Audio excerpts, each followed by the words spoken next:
Okay, thank you. You have listened to many speakers from many countries. Now come to the last speaker from Philippines, Dr. Enerio.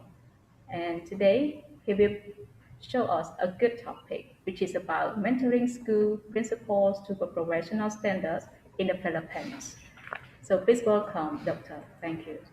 Good evening, everyone. I'd like to request the program management team, Kim Sen, to play my pre-recorded video so that I can have my time management, which is only 15 minutes given to me. Yes, Since I am sir. the last speaker, I think I'd rather have my pre-recorded video. Thank you. Thank you.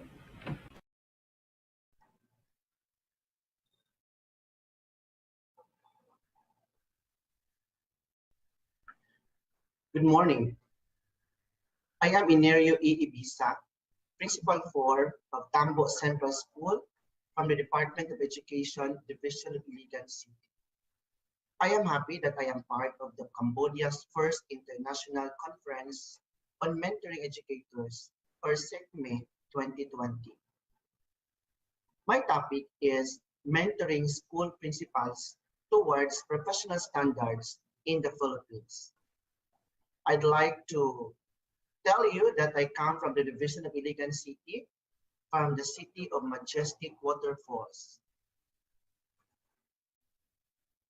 Now let's have my mentoring background. I am a National Certified Learning Facilitator of the National Educators Academy of the Philippines. This organization is in charge of learning and development to all teachers and school leaders. I am also the president of the Philippine Elementary School Principals Association, Iligan City Chapter, where all the principals in my division is under my care.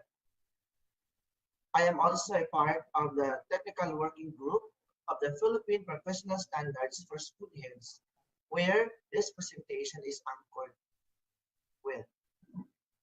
I am also a reviewer of the Philippine Professional Standards for Supervisors.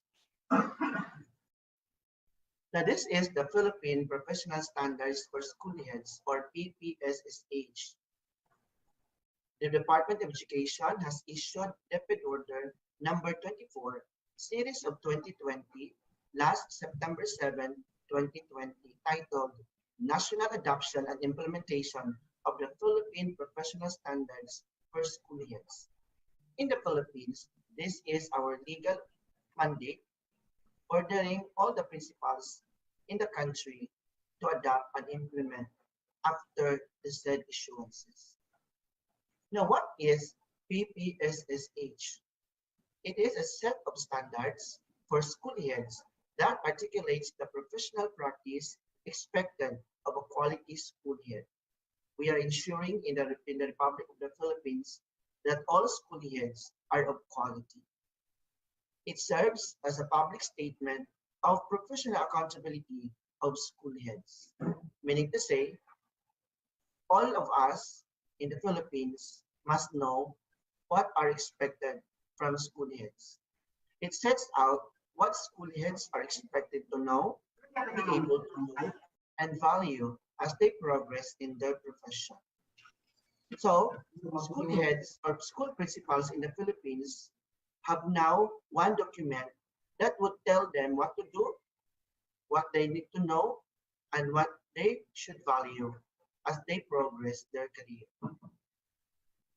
It also provides for a common language for high impact leadership expected of school heads, meaning to say, we have now the same definition as to what is really a high impact school leadership. It guides individual professional reflections as well as professional discussions among educational leaders and other stakeholders.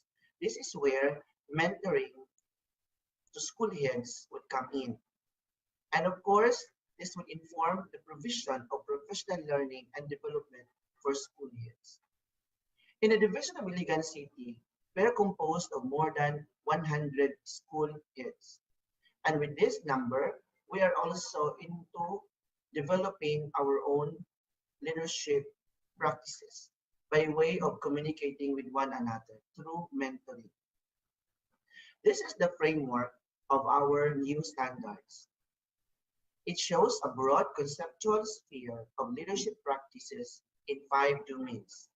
These domains depict the synergy between maximizing school effectiveness with 2 domains, leading strategically and managing school operations and resources through a broad sphere of instructional and administrative practices, in which we have also this people effectiveness with 3 dimensions or domains.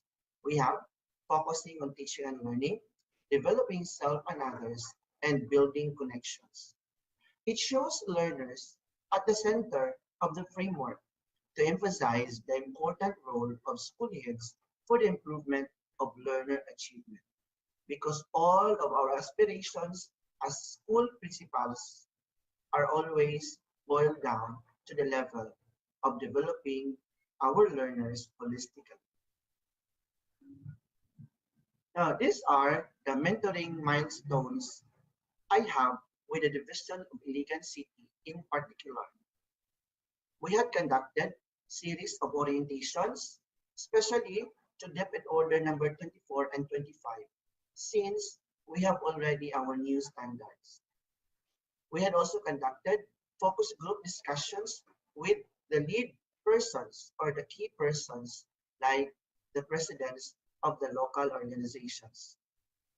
We had also conducted learning action cells in which we group ourselves into smaller groups and then we discuss things that would help us improve our professional practice in terms of school leadership and supervision. I have also evaluated the portfolio of our school leaders in the Division of Iligan City because their portfolio would mean about their understanding on the concept of the new standards. Along with their portfolios are the reflections in which they answered questions pertaining to their understanding and of course their commitment to realizing the development of the standards in the city, particularly to their schools where they are assigned into. And lastly, we have also conducted alignment of our key result areas vis-a-vis domains of standards because we wanted to ensure that the key result areas of the school heads are matched with the 5 domains articulated in the Philippine Professional Standards for School Heads. Meaning to say, their monthly accomplishment, all the things that they're doing in school should be aligned with these 2 keywords, the KRAs and the 5 domains. I'd like to show with you the consultations that we took in with the stakeholders starting 2018 up to 2019. So we traveled from different regions in the country just to get the voices of our stakeholders.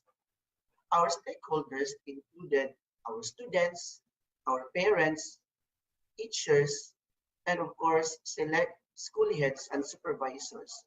We wanted to get their voices so that this Philippine Professional Standards for School Heads would be all about the work of the school heads. And it should be tailored fit to their needs and of course to all the things they're doing in school. We had conducted our first validation of the standards across regions last February 2019. We were selecting the 7 best regions or the basic education sector transformation regions in which Region 10, where the Division of Iligan City belongs to.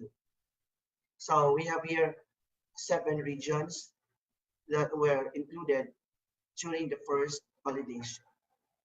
We had also our points to consider about mentoring.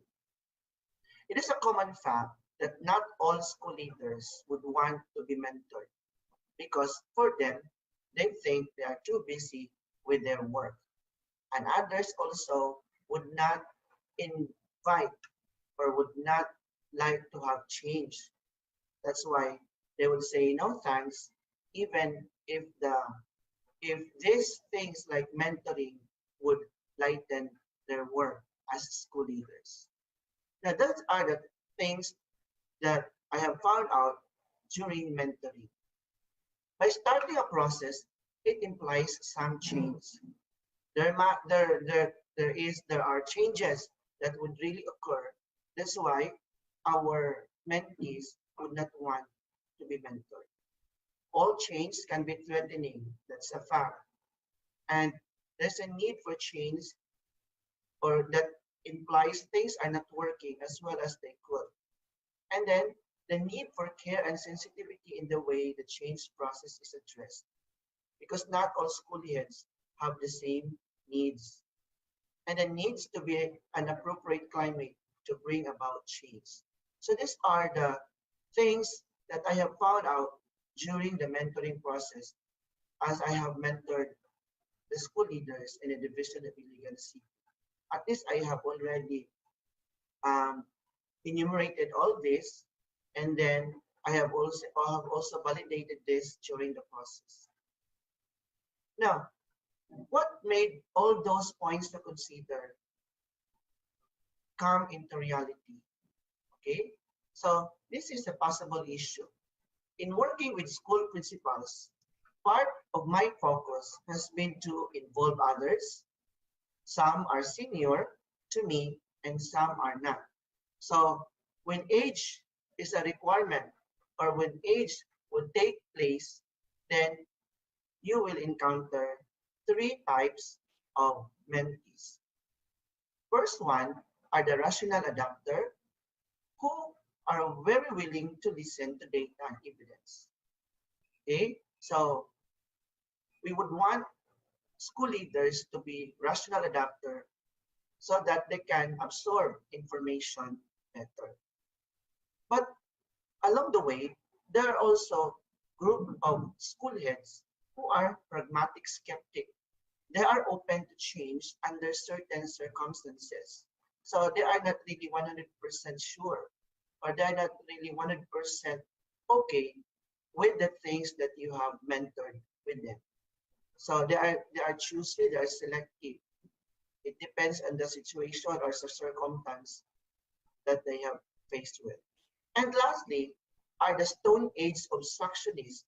These are the mentees who are very difficult to move on anything new, especially in the standards for school principals. For your information, before PPSSH came, we have this NCBSSH. Since there are a lot of changes that we have encountered, that's why we come up with the new standards. And these Stone Age obstructionists are still, okay, are still wanting to embrace the old standards, considering that we have already our new standards. So these are the three types of school principals, okay, during my mentorship: the rational adapter, the pragmatic skeptic, and the Stone Age obstructionist. Before I end, I'd like to share with you this code, which is very essential for mentoring. To be a champion, you have to learn to handle stress and pressure. But if you prepared mentally and physically, you don't have to worry. So these are some of the elements that we need as mentors, because whether we like it or not, we are not everyone's cup of tea and we cannot really please everybody. So we need to prepare ourselves mentally and physically so that we can realize our objectives as mentors. Another thing is, I'd like you to have this from Sarah Gabron. Surround yourself with people who support you and find champions. Because in mentoring, it doesn't only mean that it is only you who will mentor. You need also other people who can mentor you and who can support you in the mentoring. Like in the school. In my school, I have more than 120 teachers. In my organization, being the PESPA president, I have more than 100 school principals, both from elementary and secondary. And I cannot do mentoring all by myself. I need to surround myself with people who can support me financially, physically, emotionally, socially, and all aspects that you need so that it will make you a better person. So let us find these people who we consider champions. Thank you so much, Cambodia First International Conference on Mentoring Educators, for inviting me. Okay, thank you so much, Doctor, for your wonderful presentation for our conference today. And I think it's time for question and answer, and we have got some questions from our audience. So let's move to the first question from Sa.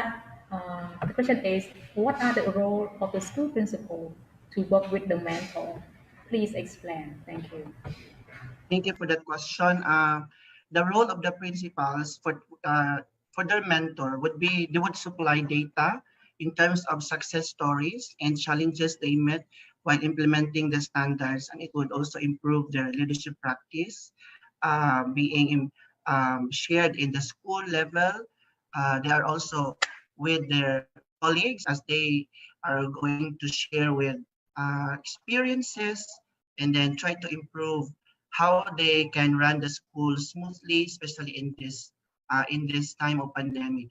And we are very much particular also in the development of the 21st century skills among our principals because in the Philippines, we are also into collaboration. We are also into communication. We need to empower them so that there is also improvement in terms of critical thinking and creativity as they manage the school resources and all the domains expected for school heads to define as articulated in DepEd Order number 24, series of 2020. Okay. Thank you, Doctor. Now we got two more questions from Mr. Roneta. So let me focus on the first question first. So the first one is, to what specific criteria or platforms need to be used to figure out the professional standard in school mentoring? Thank you. As I have enumerated earlier, we have 5 domains embedded in the new standards. We have leading strategically. We have also managing school resources and operations. We have what you call this one, focusing teaching and learning. We have also developing self and others, and we have building connections. So these 5 would serve as criteria in ensuring that school heads in the Philippines are doing their functions. Okay, thank you. So one more question. The second one is, to what kind of degree or scale is considered as professional standard in school mentoring? Could you please provide your justification? Thank you. What kind of degree or scale is considered as professional standard in school mentoring? To give you a clear picture about a school management in the Philippines, we are grouped into district or cluster of school.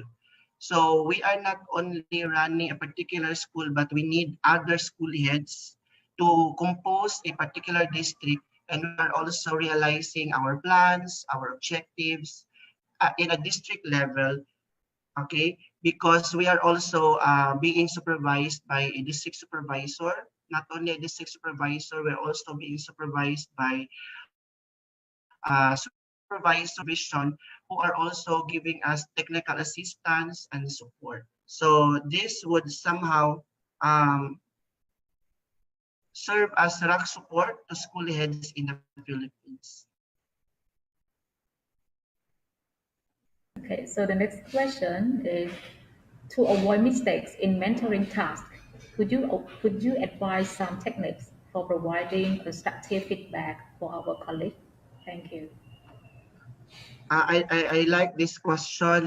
For mentoring, it should be more on constructive feedback because if you deal with fellow school heads, like in the Philippines, there are school heads, especially those identified in my previous slides, school heads who are obstructionists, school heads who are rational adapter, school heads who are also choosy in terms of absorbing information. So as a mentor, it's nice to mentor our colleagues using constructive feedback, so that in a way they would also appreciate your mentoring skills, like what's the purpose of mentoring, and then you're also building relationship with them.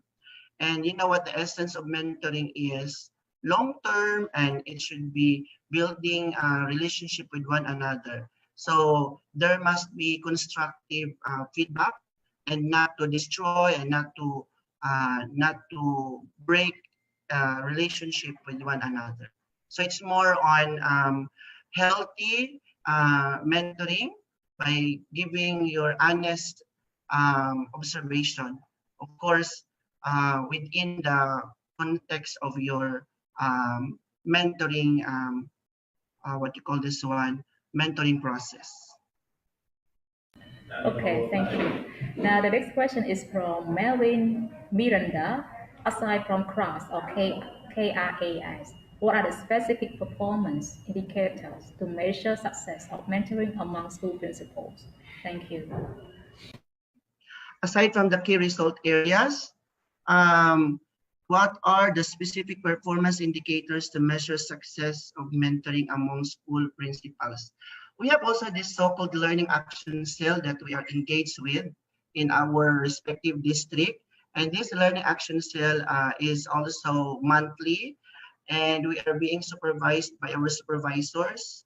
Like, aside from ensuring that there is alignment of our activities, projects, and plans with our KRA, we are also being provided with particular domains, uh, as what I have mentioned in the 5 domains in our standards in the PPSSH.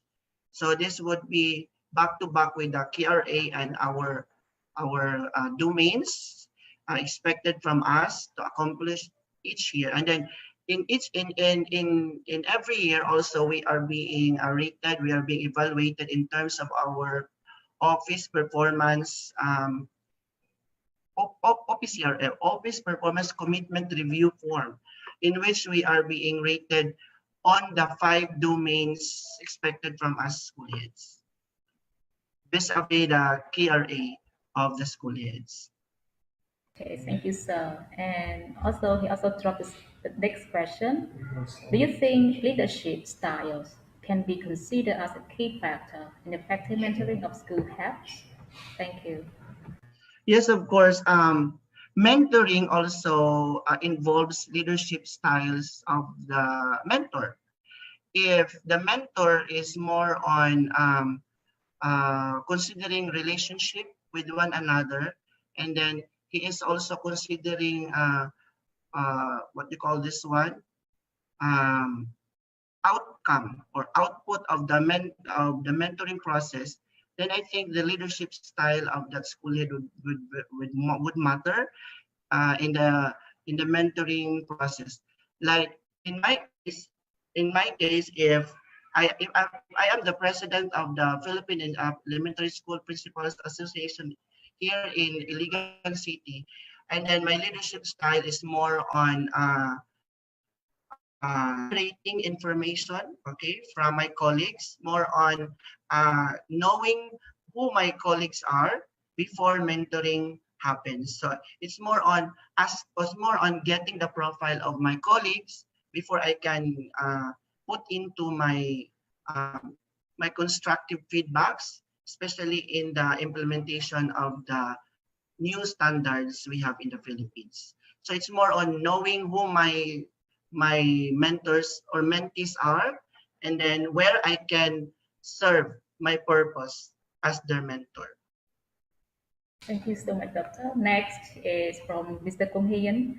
Depending on your own perspective and experiences, why most of people reject to change? This is a common fact that not all school heads would like to be mentored because they are already engrossed with their own, like they are already into their comfort zone, and they don't like to be mentored by, especially by new fights, by new school leaders, and they are resistant, they don't like change to occur in their school. That's why they are still engrossed with the old standards. In the Philippines, we have these competency-based standards for school heads that serve for centuries, for decades in the Philippines, and these Jurassic school heads are still into the old standards, and they do not like the new standards to be implemented in their school. That's why they don't like to be mentored, okay, especially in this time of new changes, new standards for the Philippine professional standards for school heads. So they would tend to reject new concept, because they are still enjoying the old concept they had in the past. Okay, thank you. And doctor, my own question, I would like to ask you that based on your experience, uh, what challenges have you faced being a school principal? Thank you. In terms of challenges, I have plenty of challenges that I have encountered in my previous school and in my present school. One of those challenges that I've encountered would be about legality in terms of school matter, like you are being questioned about the what they call this school ownership, and then private entities would claim about their ownership of the school, and then you are not also being provided with clear legalities about the school since you are new in this school. Uh, I am also challenged with the different personalities of the stakeholders, because there are stakeholders um, who are also who would want their personal biases, okay, to come in. Like they are very particular with their personal needs, and then they do not consider the general welfare of the school. And then lastly would be about stakeholders engagement, especially in this time of pandemic. There is limited mobility in terms of connections. Like we have plenty of stakeholders, but since we have also limitations in the Philippines, that's why we cannot really generate and we cannot get the a majority of our stakeholders. So those are some of the challenges I have encountered uh, being a school leader in the Philippines.